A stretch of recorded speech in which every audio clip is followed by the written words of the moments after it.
रहल बा दीवाना ता दीवानी के आवे के बा।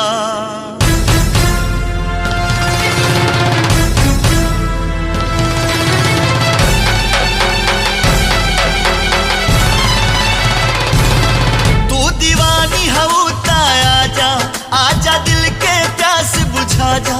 तू दीवानी हऊ ता आजा, आजा दिल के प्यास बुझा जा।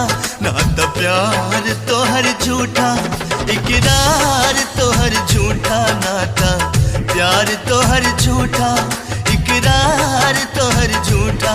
तू दीवानी हऊ ता आजा, आजा दिल के प्यास बुझा जा। नाता प्यार तोहर झूठा, इकरार तोहर झूठा, नाता प्यार तोहर झूठा, इकरार तोहर झूठा।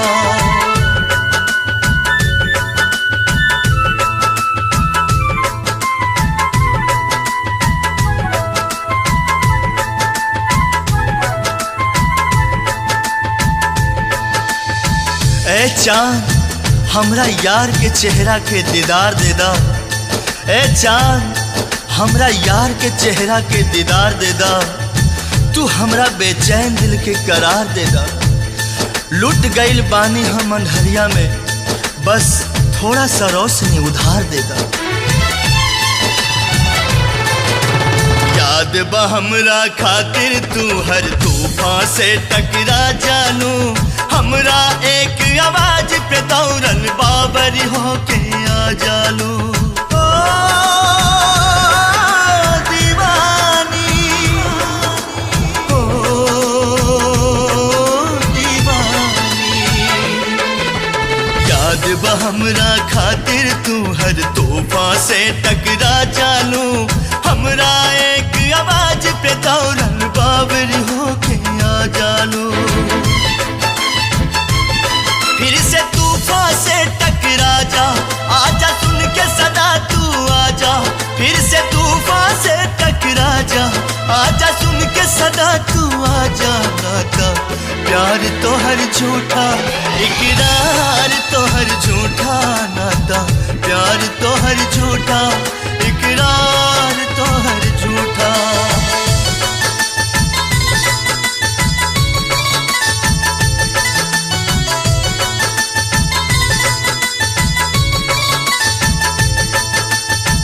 तोहरे इंतजार में अटकल हमर परान बा, मर के भी धड़कत रही करे जा। आज मोहब्बत के इम्तिहान बा। बतावे या तू बाबा, केहू के आइल जरूरी बा। कदम बढ़ा के रोका तारू, ऐसन का मजबूरी बा।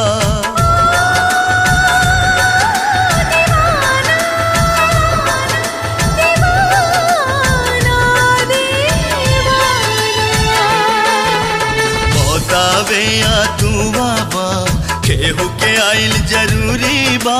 कदम बढ़ा के रोका तारू, ऐसन का मजबूरी बा। ई दीवाना के समझा जा, आजा दिल के आस पुरा जा। बस आखिर झलक दिखा जा, आजा दिल के प्यास बुझा जा। नाता प्यार तोहर झूठा, इकरार तोहर झूठा, नाता प्यार तोहर झूठा, इकरार